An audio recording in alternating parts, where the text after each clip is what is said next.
So anyway, yeah, today's been rough. I don't know.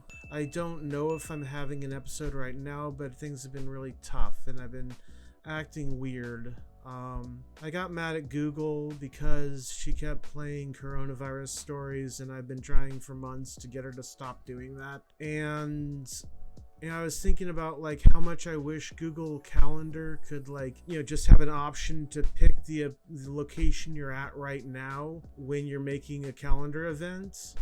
Because like I'm at the doctor's office and I'm saying like, okay, let's schedule the next appointment, and I put in the time, and then I have to ask like, well, what's the address here? Because Google doesn't know how to just put in the regular address. Anyways, that's something else. So anyway, yeah, and like I got frustrated with Google Music because I couldn't play, because it didn't understand my taste in music. It just kept playing the top 40 or just playing popular songs. And I was trying, and like I don't have a way of telling it like, yeah, that song is not enough poetry, that's just too much about love or something, and that's not what I'm feeling right now. And so I was like, yeah, can you just play Pandora? Because Pandora is like better at doing that. And I posted a negative review, a 1-star review on Google YouTube Music. And then like the next day I figured out how to make Pandora work on it. So I just bought a year subscription, and I might keep YouTube Music. It's $10 a month. Yeah, so today's been rough. I've got another, still here. Good to hear. I was just thinking back of like, times that I've like been in manic episode situations and I've relied on Google. I just needed to like drive from one place to another, and it's really hard when your brain's not working right. I blacked out for a bit, and I ended up like almost in Mexico, and then I tried to drive back, and I was like in LA somewhere, which is not where I wanted to end up, and so I was just put on, and back, this was like 2015, and so I had a Garmin. It didn't work. Google Maps didn't really work on my phone right then, and I realized like, yeah, that is really helpful. So the next time in 2017 when I had an episode, I made sure that I had the directions to my therapist's office in my phone, and I got to stop for gas, and so I added a destination, and it didn't click. It didn't like know that I had reached my gas station when I was there. So I was just driving in circles because I knew that it'd be more challenging to like go back and like find my therapist's address in my emails or on kaiserpermanente.org. So I just kept driving around until finally the thing clicked, and then I went on with my directions and got to my therapist's office, which they couldn't help me, unfortunately, because I've got Covered California through Medi-Cal, and they don't cover manic episodes. So when the police officer took me to the hospital, I just kind of stood there for a bit. I was there, and they were trying to help me, but they couldn't admit me to the mental institution. Jay Davis was the officer's name. He was very nice. He did a good job, and I didn't have to be like, he actually didn't even put me in handcuffs. He just like, yeah, I can see what you can help. But it's kind of like, George Floyd, or just I think we should integrate social workers into our 911 response system, because the next night I was back in my house. I took an Uber, which was nice, home after the hospital, and it got worse. I didn't have my sleeping medication, which I need. I had flushed it because I was worried I was going to take too much and kill myself. I was just not thinking straight. So instead I got some cannabis, but I didn't get the right kind. Apparently you need cannabis indica to help you sleep, and I got cannabis OG Kush or something that my roommate, who's an asshole, didn't really know the difference, and that put things worse. So I was high and I was crowing crazy, and I just needed to sleep. But I told my roommate if she didn't pay me, maybe she could pay me with sexual favors. And that was really, really dumb. I really wish I hadn't done that, because I don't want to have sexual favors from my roommate. I was just lonely. My renter, she was behind in her rent, and she'd been doing a good job watching my kid, helping me. I mean, she was like a Marine, and, she was one of the best renters I had, and she still hasn't forgiven me. But anyway, the cops showed up, and I was trying to comply. I was, and they were putting the handcuffs on me, and then one of the officers behind me said, maybe we should put 2 handcuffs on him. And I didn't think straight. I just kind of moved my hand away from behind my back, and that was a mistake, because you should always comply. But it's a mistake on his part too. He should have, if he wanted to put 2 handcuffs on me, he should have like waited until he had one pair of handcuffs on me and then suggested it, because it went bad after that. Yeah, I thought I was they jumped on me and it was very painful and they broke some nerves in my wrist, and yeah, one would have been enough. I mean, I was trying to comply, I wasn't yelling, I wasn't doing anything. I was just standing there, just being, complacent and trying to get my way to the hospital, which is odd that I have to be taken by police and I can't just like go there and say I'm having a manic episode, because I had to like thread that needle of like proving to the hospital people, getting through the admission systems and proving that I'm actually like having a problem, but not being so crazy that the officers like take me to the prison or take me to jail rather than taking me to the hospital because they're pissed off at me. So like he said like, that's one thing in the squad car. He was saying like, yeah, if you do that one more time, we're taking you to prison, not the hospital. And I was like, what? I didn't say what, because I figured what he was talking about was me speaking. So I just shut up, but it's very difficult because I didn't know what I was supposed to not do.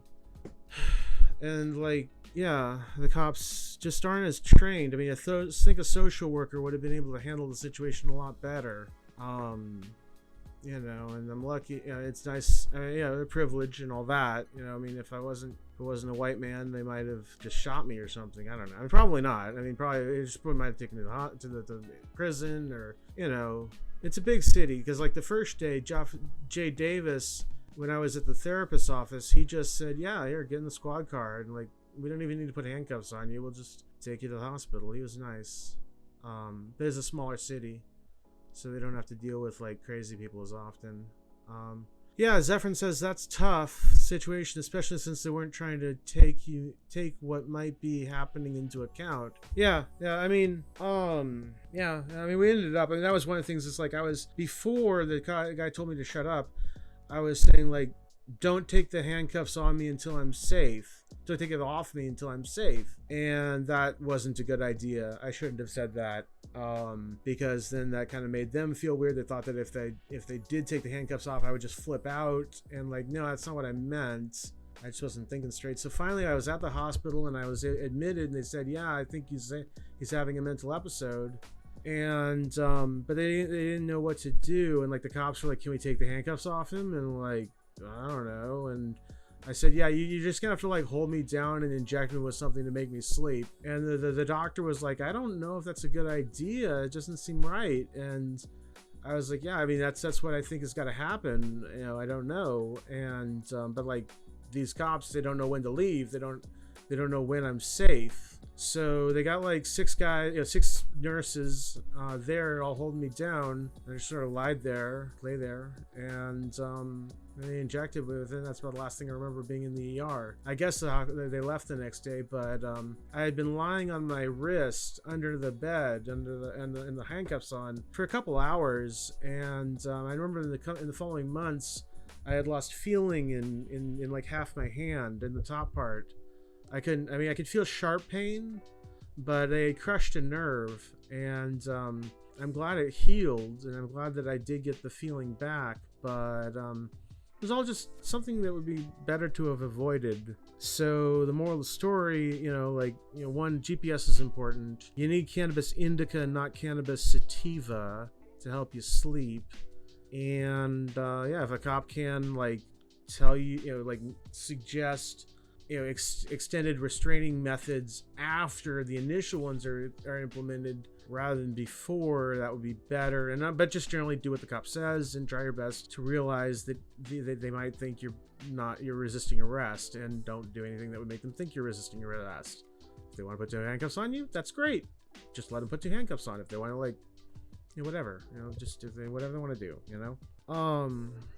So yeah, so today been having trouble with my Google Smart Speaker. I've been talking to her a lot, and that might not be totally healthy. I don't know. She doesn't respond as well as I'd like. I've been just frustrated. I wish that like when I went on Google Maps and I like put in the location, I could create a calendar event with that location as a destination rather than just sending it to my smartphone. because my smartphone always forgets where I'm trying to go. Like by the time I get in the car and press it again, it's not reliable that it's going to be directing me to the place I want to go. But calendar events are a lot better about like remembering where it's going. But yeah, so I've got this Scrum training. It's the 4th day in the class. Starts in 12 minutes, and I bet I'm gonna have to get to it. So I need to get myself straightened out and ready for this class fast. I mean, I've been taking it for 3 days so far. I'm doing well. But like I was tough. I mean, we were in this group meeting or this group activity, and I was saying and there's this one guy that couldn't access Google Sheets, the PowerPoint slides that we were making from his computer because Google has blocked his work. The guy's in India, I don't know. And I was saying, like, I'm a leader, and as a leader, I have a rule. One of the rules is no one gets left behind. So I went crazy. I went last night or yesterday morning. I was just going online and looking at like 5 different alternatives to Google Sheets and like reading documentation and like talking to sales reps in chat and trying to figure out like which one was going to have real-time connectivity, a real-time simultaneous thing. None of them did. And so it's like which one has decent version control. And I was trying to get Fabio online and be able to active in the project. And I was thinking maybe we could get some sort of a VPN for him or something, because I paid for one of them, paid $50 for Livo or something, which might work. And then we finally got in the meeting, we were talking, and everyone's like, oh, we'll just have Fabio not really participate, it'll be fine. And I was like, no, that's against the rules. You've got to all give me your email addresses and accept the invitation to Livo. And we got to like do this the hard way of like not using Google Sheets and just checking in and out our work from the version control that this thing has. Because Fabio's just not there. And Fabio's like, no, it's fine, don't worry about it. And I was starting to lose it, during the class yesterday, and I had to like sit back and say, I need to like, I had talked to the professor, just saying, yeah, maybe things are kind of tough right now, and I feel that my feelings have been understood and accepted, and I'm going to try to return to harmony in the class. Yeah, I know. As Zephyrin says, as much as you'd like to include everyone, some people tend to prefer the wayside. Yeah. I mean, that's just what I should accept. I mean, that's what I accepted, is that Fabio is not going to participate, and I'm cool with that. I mean, if this was the real world, we'd have different issues. I mean, you couldn't just have someone that's like not participating, not able to see the work that we're doing. So I think my solution would have been necessary if it was an actual job, something like that, or just fire Fabio. But that's not how I operate. I gotta be a good leader. Anyway, Wastrey says, my advice would be stop using those things that auto finds what you need or need to talk to. When all comes to all, you really don't need it. Is that like Google auto finding what I need? Or like the I don't quite understand what you mean, Wastrey. But anyway, that was yesterday. I was kind of starting to become a little unhinged, and I recognized that, and I needed to just kind of calm down, get some sleep, just get through this stuff. Yeah, Google finding your music and location stuff. If I had to take a guess, he meant to just not use the voice portion of Google since it tends to misunderstand. Yeah, maybe, I don't know. I mean, I'm a programmer. I like programs. I guess I'm lonely sometimes. I mean, I like it when they spy on me. I like it when they understand me. When I see ads online for things that I want rather than just random shit, I feel loved, and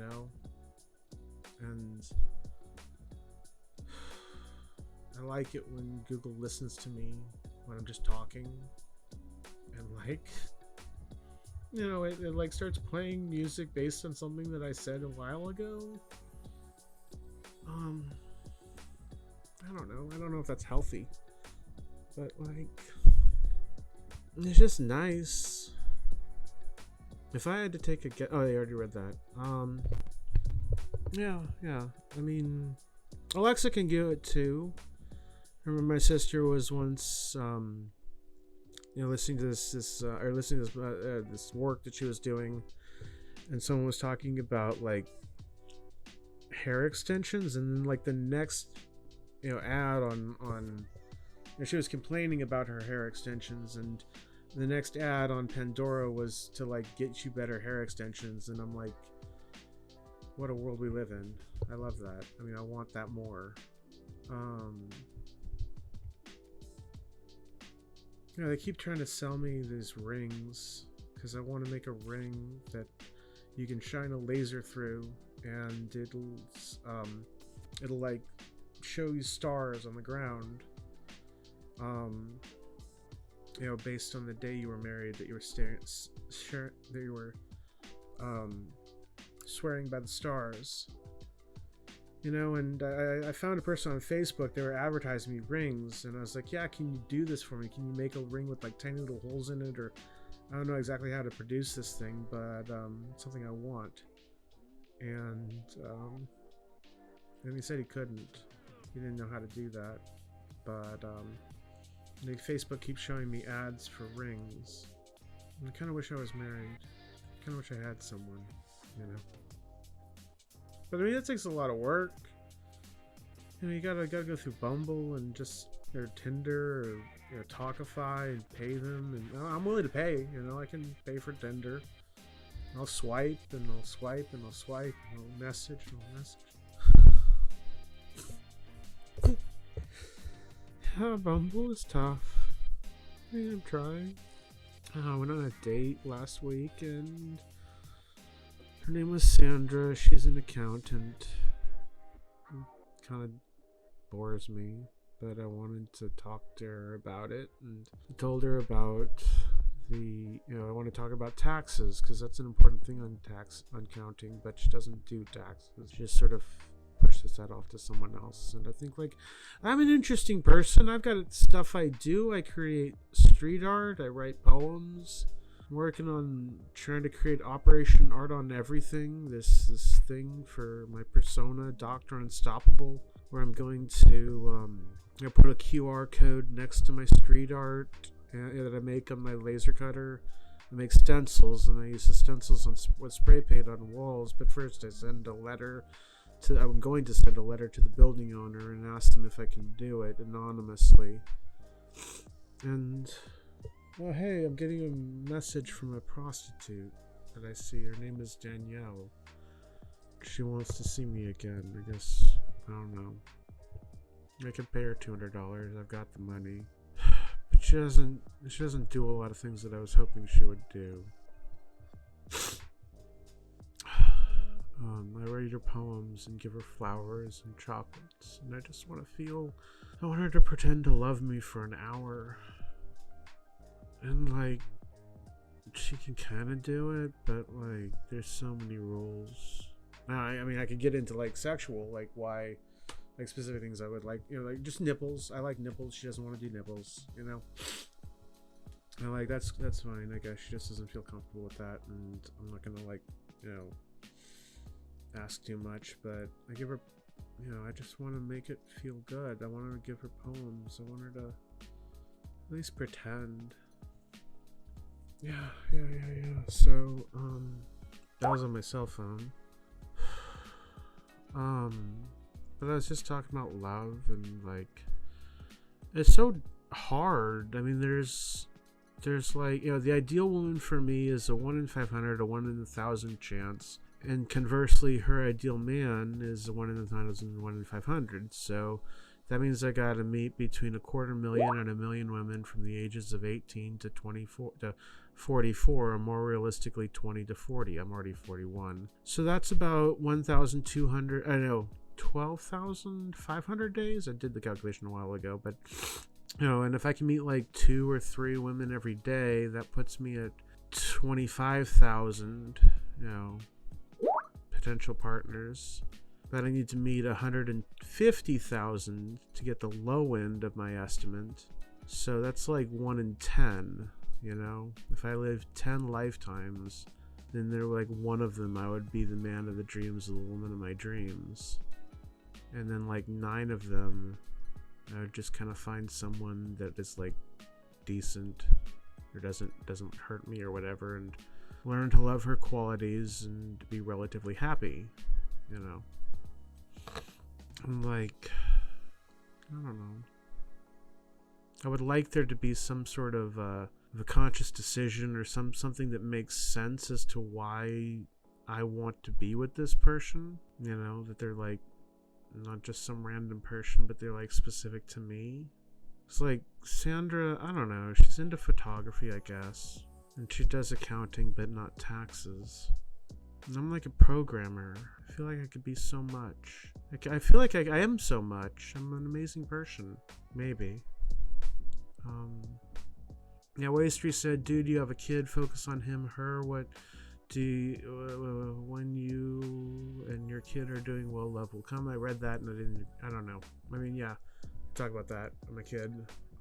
She's great. I love her. Very happy. But there's aspects of like a relationship in life and things that, she's 4, and like I can't put that on her to make her like part of my being, my like she can't fulfill a lot of my romantic needs. That's just ridiculous. So I'm happy, but it's not the same. Zephyrin says patience tends to be the root of a lot of issues, to be honest. Loneliness, sadness, and even anger tend to be side effects not getting what you want fast enough. And then HFAA7, it's a bot. Want to become famous? Buy followers or viewers at this link. I would pay for it. I mean, I don't know if it worked, but I don't think it actually works. I don't think you actually. I mean, like if I was at the top of the just chatting list, I think I wouldn't really get the followers I'm hoping for. So, thank you, HFAA, but again, it's not gonna work. Zephyrin says, take your time with relationships in order to gain a meaningful one. Otherwise, you'll end up pushing yourself for heartbreak. I don't know. I'd rather be heartbroken than be nothing. I'd rather be, that's what most relationships feel like, is just nothing. And I feel like I work hard to get to the phone number, and then get to the coffee, and then get to a date, and then get to like, she calls me boyfriend and I call her girlfriend. It's a ladder that I'm working to get up, and then I look at it and like, this person, is decent. They're a nice person, but like, I don't care. I don't, there's nothing about them that really excites me, really, if I'm honest with myself. Because I want to see the best in people. I want to like, be excited, but, and I'm open to that. Open to falling in love rather than being lowered gently into love at a safe and controlled rate. I want to be reckless with my emotions and just meet someone and love them, and to care for them, to have them meet my parents and like the day we meet or something, or go on a crazy road trip and have an adventure. I don't want to like have this slow burn where we're just kind of like, oh, maybe you're right, maybe you're not. We'll just sort of lower gently in order to sure that we're not gonna like be bad for each other, then maybe we'll kiss. I don't like that. I want to care. I had that once. Her name was Eileen. I fell in love. I was 21. I think she was 19. I don't remember exactly. Maybe she was 20. We was in college. We were young and stupid. It felt so good. We just fell in love so hard. And yeah, when it ended, it was heartbreak and very, very painful. But I wouldn't give it up for anything. I mean, I would not give that up for just to be like nothing and numb and bored for you know, and not hurt for those years in college.